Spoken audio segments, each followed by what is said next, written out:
নমস্কার,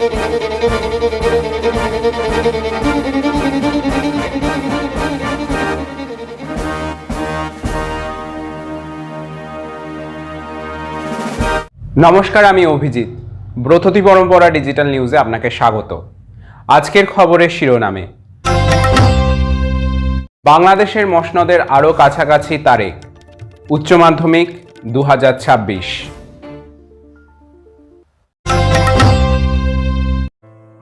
প্রয়াত বর্ষিয়ান অ্যাঙ্কার সরলা মাহেশ্বরী 12 ফেব্রুয়ারি দিল্লিতে শেষ নিঃশ্বাস ত্যাগ করেন তিনি।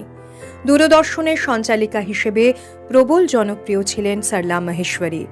দূরদর্শন ন্যাশনালের তরফ থেকে তাঁর মৃত্যুতে শোকবার্তা সোশ্যাল মিডিয়ায় পোস্ট করা হয়েছে।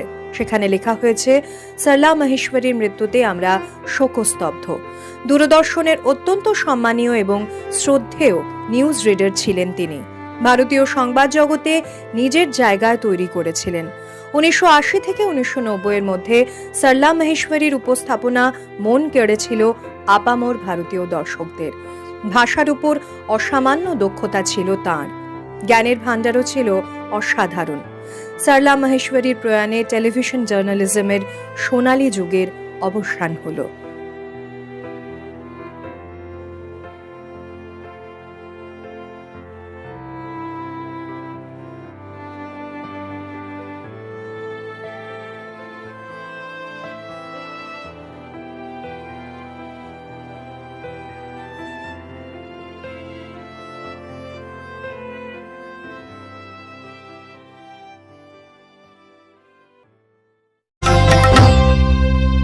একটা নাম, তারেক রহমান। সেই নামকে ঘিরেই নতুন করে স্বপ্ন দেখছে বাংলাদেশের সাধারণ মানুষ। বিপুল সংখ্যাগরিষ্ঠতা নিয়ে বাংলাদেশ সরকার গড়ার দিকে এগোচ্ছে Bangladesh nationalist party BNP. Khaleda জিয়ার মৃত্যুর পর যে দলের কার্যনির্বাহী চেয়ারম্যান হিসাবে অভিষিক্ত হয়েছেন তারেক রহমান, তার প্রত্যাবর্তন ঘিরে জনপথে পরিণত হয়েছিল রাজধানী ঢাকা। ঠিক করছিল মানুষের ভিড়। সেই ভিড়েরই কি প্রতিফলন ঘটল বাংলাদেশের ব্যালট বাক্সে? আওয়ামী লীগ নেই, বাংলাদেশে নির্বাচনে ধানের শীষ অর্থাৎ বিএনপি মাথা তুলবে, এমন পূর্বাভাস ছিলই। তবে এবারের বাংলাদেশের নির্বাচনে এমন কিছু চরিত্র ছিলেন সেই অর্থে যারা অপরিচিত বা স্বল্প পরিচিত। 2024 সালের জুলাই আগস্টে বৈষম্য বিরোধী ছাত্র আন্দোলনে নেতৃত্ব দেওয়া ছাত্র যুবদের দল জাতীয় নাগরিক পার্টি নির্বাচনী লড়াইয়ে ছিল। তারা জোট বেঁধেছিল জামাত ইসলামের সঙ্গে। ভোটের ফল বলছে এনসিপির প্রাপ্ত আসন 2 অঙ্কের সংখ্যাও ছুঁতে পারেনি। হেরেছেন দলের শীর্ষস্থানীয় বেশ কয়েকজন নেতা।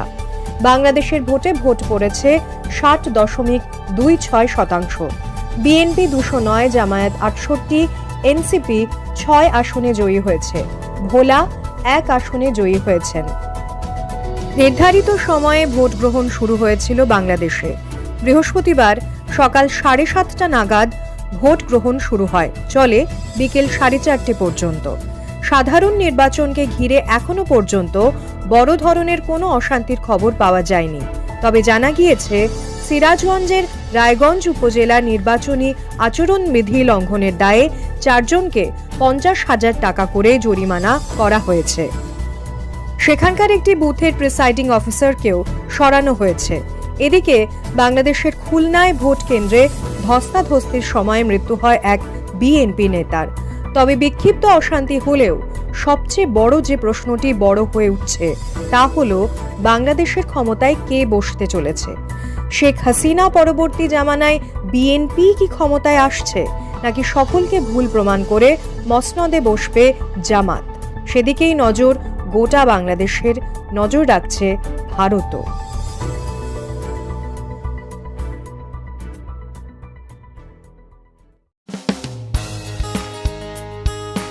ব্রততী পরম্পরা ও কাব্যায়নের বিভিন্ন শাখায় অফলাইন ও অনলাইন আবৃত্তি প্রশিক্ষণের জন্য ভর্তি চলছে।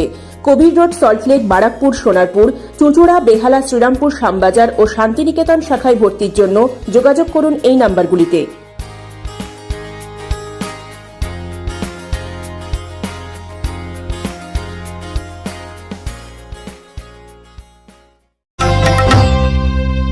গত 12ই ফেব্রুয়ারি বৃহস্পতিবার থেকে শুরু হয়েছে এই বছরের উচ্চ মাধ্যমিক পরীক্ষা। চলবে আগামী 27শে ফেব্রুয়ারি পর্যন্ত।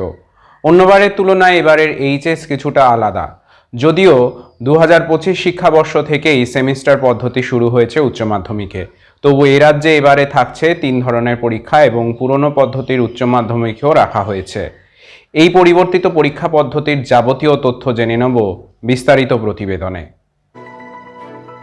মাধ্যমিক পরীক্ষা শেষ হতেই রাজ্য জুড়ে উচ্চ মাধ্যমিকের তোড়জোড় শুরু হয়ে গেল 12ই ফেব্রুয়ারি থেকে, চলবে 27শে ফেব্রুয়ারি পর্যন্ত। এবার মোট 3 ধরনের পরীক্ষা হচ্ছে: সেমিস্টার 4, সেমিস্টার 3, সাপ্লিমেন্টারি এবং পুরনো পদ্ধতির উচ্চ মাধ্যমিক পরীক্ষাও থাকছে। এই 3 ধরনের পরীক্ষায় নতুন পরীক্ষার্থীর মোট সংখ্যা 7,10,811 জন, যার মধ্যে ছাত্রদের তুলনায় ছাত্রীদের সংখ্যাই বেশি। রাজ্যের 23টি জেলাতেই সংখ্যার নিরিখে এগিয়ে ছাত্রীরা। পরীক্ষা চলছে মোট 822টি মেইন ভেন্যু এবং 2103টি সাব ভেন্যুতে। সংসদের সামনে এবছরের বড় চ্যালেঞ্জ 3 ধরনের পরীক্ষা একসঙ্গে সুষ্ঠুভাবে পরিচালনা করা।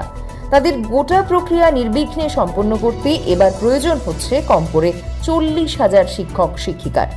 উচ্চ মাধ্যমিকের তৃতীয় সেমিস্টার এমসিকিউ ভিত্তিক হলেও চতুর্থ সেমিস্টারে ব্যাখ্যামূলক উত্তর লিখতে হবে। মাধ্যমিকের মতো উচ্চ মাধ্যমিক শিক্ষা সংসদের কড়া নির্দেশিকাতেও এমন কিছু বিষয় উল্লেখ রয়েছে যা না মানলে পরীক্ষা বাতিল হতে পারে। পরীক্ষা শুরু হচ্ছে সকাল 10টায় এবং শেষ দুপুর 12টায়। পরীক্ষা শুরুর 10 মিনিট আগে অর্থাৎ 9:50 প্রশ্নপত্র হাতে পেয়ে যাচ্ছে পরীক্ষার্থীরা। পরীক্ষা কেন্দ্রে কোনো ধরনের মোবাইল ফোন, স্মার্ট ওয়াচ, ক্যালকুলেটরের মতো কোনো বৈদ্যুতিন যন্ত্র নিয়ে প্রবেশ করা যাবে না। নকল করতে গিয়ে ধরা পড়লেও পরীক্ষা বাতিল হবে। এই পরীক্ষায় বর্ণনামূলক প্রশ্নের উত্তর দিতে হবে। চতুর্থ সেমিস্টারে উত্তরপত্রেও এসেছে বদল। পরীক্ষার্থীরা অতিরিক্ত কাগজ নিয়ে উত্তর লিখতে পারবেন না, তবে উত্তর লেখার ক্ষেত্রে প্রশ্ন বেছে উত্তর লেখার সুযোগ রয়েছে। এবার প্রতিটি পরীক্ষা কক্ষে 20 জন পরীক্ষার্থীর জন্য অন্তত 2 জন ইনভিজিলেটর থাকছেন। পাশাপাশি প্রতিটি কেন্দ্রে সংসদের তরফে 1 জন করে কাউন্সিল নমিনি নিয়োগ করা হয়েছে। প্রশ্নপত্র খোলার ক্ষেত্রেও নির্দিষ্ট সিল ওপেনিং ফরম্যাট মেনে চলার নির্দেশ দেওয়া হয়েছে। প্রশ্নপত্র এবং কাপড়ের ব্যাগের রঙেও থাকছে আলাদা চিহ্ন, যেমন সেমিস্টার 4 সাদা রঙের, সেমিস্টার 3 সাপ্লিমেন্টারি হলুদ রঙের, ওল্ড সিস্টেম নীল রঙের। 3 ধরনের পরীক্ষার্থীদের বসার জন্য আলাদা আলাদা কক্ষের ব্যবস্থা করা হয়েছে। তাই এই মুহূর্তে সংসদের কাছে সবচেয়ে বড় চ্যালেঞ্জ কিভাবে 3 ধরনের পরীক্ষা একসঙ্গে সুষ্ঠুভাবে পরিচালনা করে সুসম্পন্ন করতে পারেন।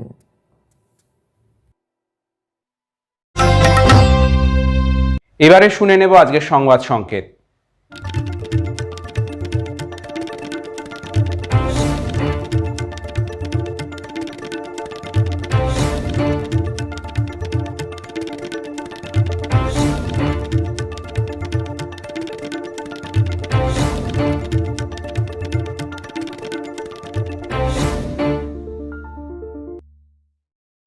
গত 12ই ফেব্রুয়ারি প্রত্যাশামতো টি-20 বিশ্বকাপের দ্বিতীয় ম্যাচেও নামিবিয়ার বিরুদ্ধে 93 রানে জয় পেল ভারত। দিল্লির 22 গজে প্রথমে ব্যাট করতে নেমে ভারতীয় ক্রিকেটারদের ঝুলিতে 9 উইকেটে 209 রান লাভ হয় এবং নামিবিয়ার ইনিংস শেষ হয় 18.2 ওভারের 116 রানে। দ্বিতীয় ম্যাচ জয়ের পরেই 15ই ফেব্রুয়ারি অর্থাৎ আজ চোখ থাকবে ভারত পাকিস্তানের ম্যাচে।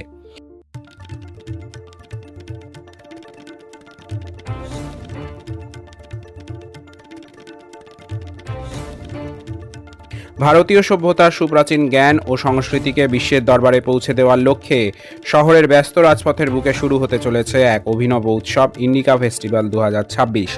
ইন্ডাস ব্যান্ড ফাউন্ডেশন ও ভক্তি বেদান্ত রিসার্চ সেন্টারের যৌথ উদ্যোগে আগামী 21শে ও 22শে ফেব্রুয়ারি পার্ক স্ট্রিটের অ্যালান পার্কে অনুষ্ঠিত হবে এই উৎসব, যার মূল ভাবনা the vision in continuum, a Saga of borderless humanity.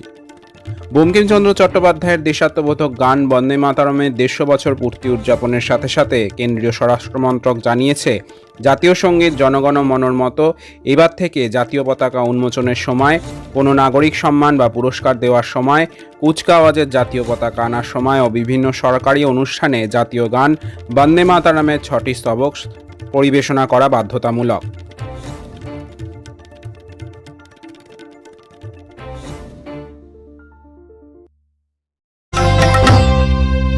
Bratati পরম্পরা ডিজিটাল নিউজের বুলেটিন আজ এখানেই শেষ হলো। সকলে ভালো থাকবেন, সুস্থ থাকবেন। নমস্কার।